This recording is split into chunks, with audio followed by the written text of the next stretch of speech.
Hello विद्यार्थी मित्रांनो, global online मध्ये तुमचं स्वागत आहे. विद्यार्थी मित्रांनो, महाराष्ट्र लॉ सीईटी 2025 साठी आपण लॉजिकल अँड अनालिटिकल रिझनिंगची एक सिरीज सुरू केली आहे. याच्यामध्ये आजच्या व्हिडिओमध्ये आपण क्लासिफिकेशन म्हणजेच वर्गीकरण या टॉपिकवरील इम्पॉर्टंट एमसीक्यू पाहणार आहोत. तर व्हिडिओ सुरुवातीपासून शेवटपर्यंत नक्की पहा. या व्हिडिओमध्ये तुम्हाला महत्त्वाचे एमसीक्यू आणि त्या एमसीक्यूच्या आन्सर्सचं कंप्लीट एक्सप्लेनेशन मिळणार आहे.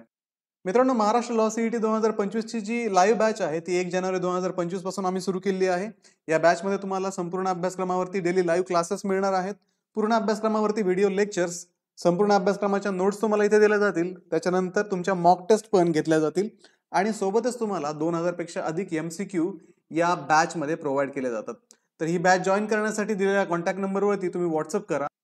तर ग्लोबल ऑनलाईन ऍप डाउनलोड करून पण तुम्ही हा कोर्स परचेस करू शकता. त्यासाठी प्ले स्टोअरवरती जा, तिथनं ग्लोबल ऑनलाईन ऍप डाउनलोड करा, त्यात तुमच्या मोबाईल नंबरने रजिस्टर करा आणि तिथे तुमचा कोर्स सर्च करून तुम्ही परचेस करू शकता. तर मित्रांनो, सुरू करूया आजच्या एमसीक्यू ला. आजचा पहिला एमसीक्यू आहे फाइंड द ऑड वर्ड, वेगळा शब्द शोधा. तर आपल्याला या एमसीक्यू मध्ये ऑप्शन्स दिले आहेत. Option A Ghaziabad, option B Varanasi, option C Gorakhpur आणि ऑप्शन डी बागलपूर.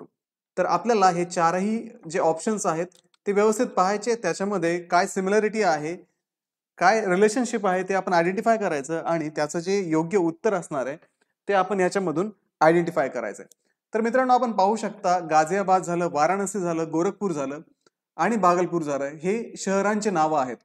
आणि हे शहरं जे आहेत त्याच्यापैकी 3 जे शहरं आहेत, गाझियाबाद, वाराणसी आणि गोरखपूर, हे 3 शहरं उत्तर प्रदेश या स्टेटमध्ये किंवा या राज्यामध्ये आहेत.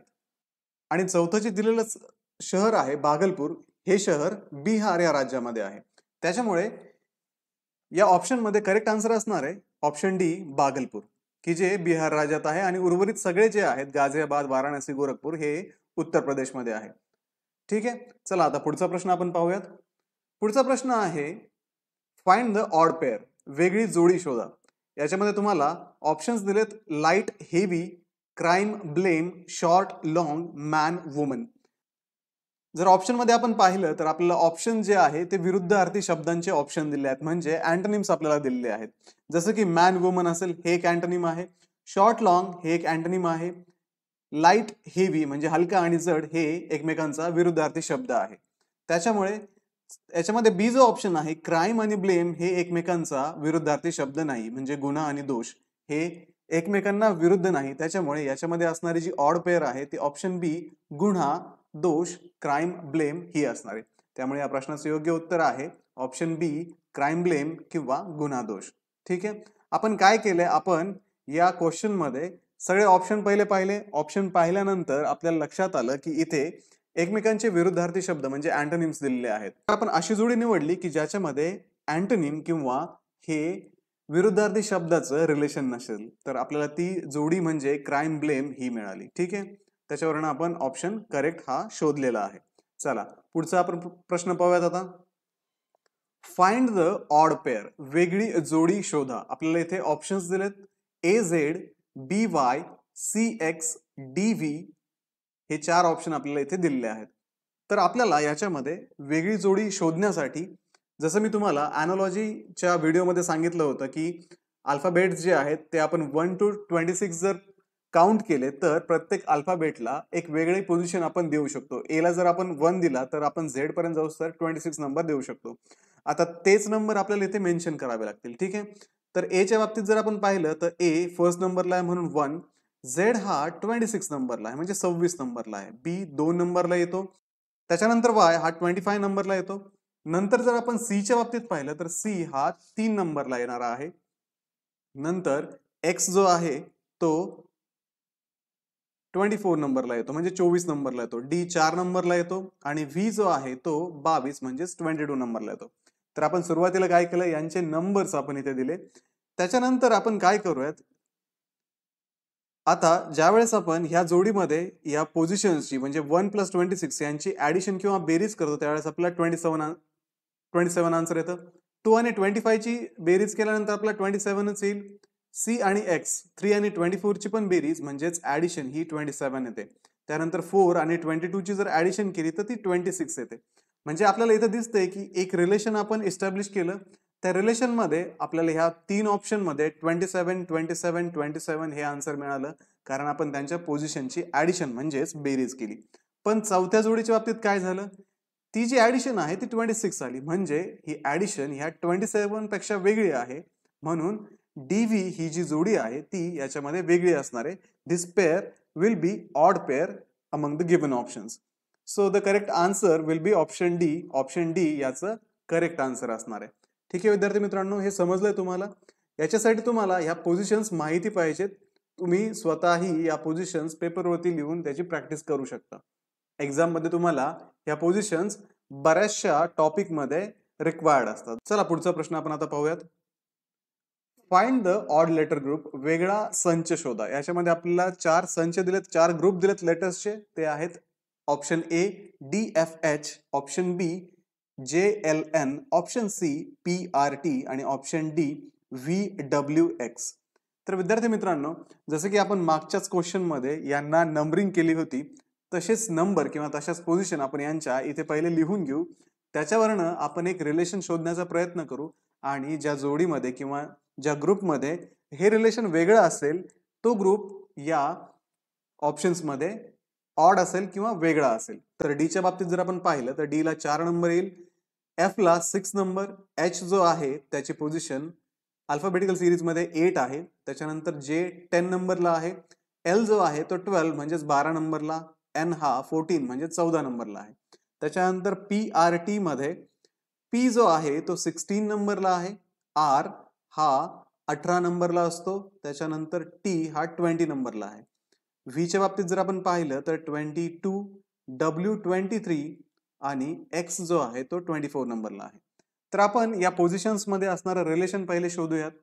तर सुरुवातीला डी आणि एफ 4 आणि 6 याच्यामध्ये 4 मध्ये जर तुम्ही 2 ऍड केला तर तुम्हाला 6 मिळेल, 6 मध्ये अगेन 2 ऍड केला तर तुम्हाला 8 मिळेल. ह्या ग्रुपच्या बाबतीत जर आपण पाहिलं JLN च्या बाबतीत तर इथेही सेम तुम्हाला +2 जर केला तुम्ही, जे ची 10th पोझिशन आहे त्याच्यामध्ये +2 केला तुम्हाला 12 मिळेल, एल ची 12th पोझिशन आहे परत +2 करा तुम्हाला 14 मिळेल.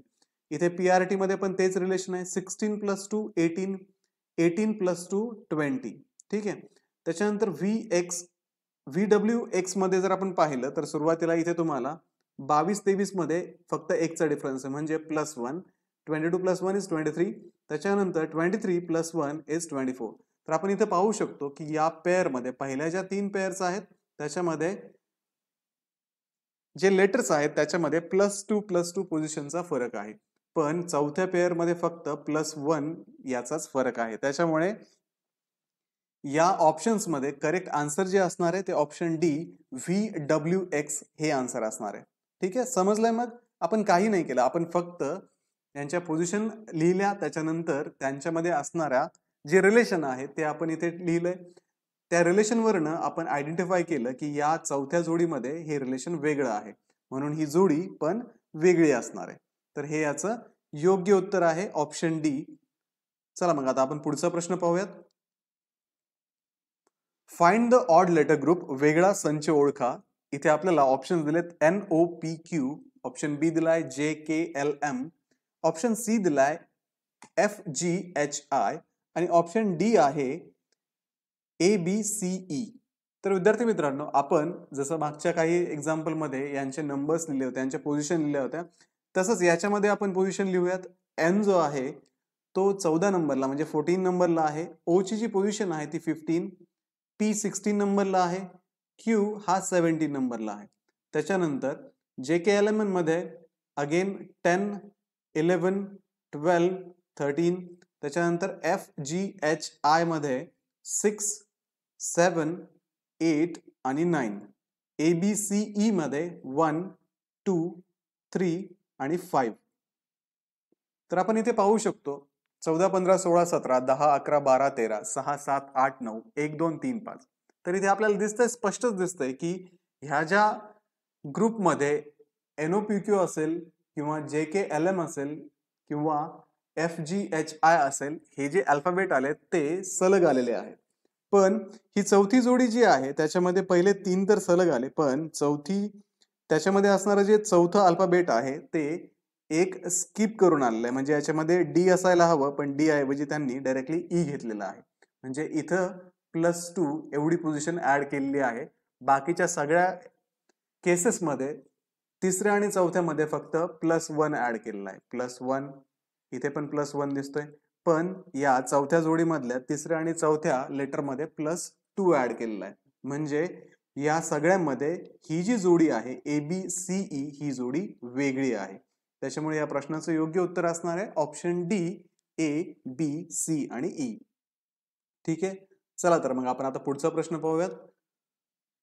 Find the odd letter group, वेगळा संच शोधा. याच्यामध्ये आपल्याला ऑप्शन्स दिलेत. Option A ZYAB, option B TSGH, option C ONLM आणि ऑप्शन डी UTFH. तर आपण काय करूयात आता, ह्या ज्या जोड्या दिल्यात किंवा हे जे संच दिलेत ते आपण लिहून घेऊयात आणि त्याच्यानंतर त्यांच्या ज्या पोझिशन आहेत त्यांच्या रेस्पेक्टिव्ह पोझिशन इथे असाइन करूयात. काय जर आपण पाहिलं तर आपण Z26, Y25, A1, B2, त्याच्यानंतर पुढे T आहे 20, S19, G7, H8. ओच्या बाबतीत जर आपण पाहिलं तर 15, त्याच्यानंतर N 14 नंबरला आहे, L जो आहे तो 12 नंबरला आहे, M परत 13 नंबरला असेल, U जो आहे तो 21 नंबरला, T 20 नंबरला, F 6 नंबरला आणि H 8 नंबरला आहे. तर आपण इथे जर पॅटर्न ऑब्झर्व केला तर इथे काय, पहिल्या लेटरचा नंबर इथे 26 आहे, दुसऱ्या लेटरचा 25 आहे. याच्यामध्ये -1 चा फरक आहे. म्हणजे Z कडनं Y कडे जाताना आपल्याला एक पोझिशन मागे जावं लागतं, म्हणजे -1.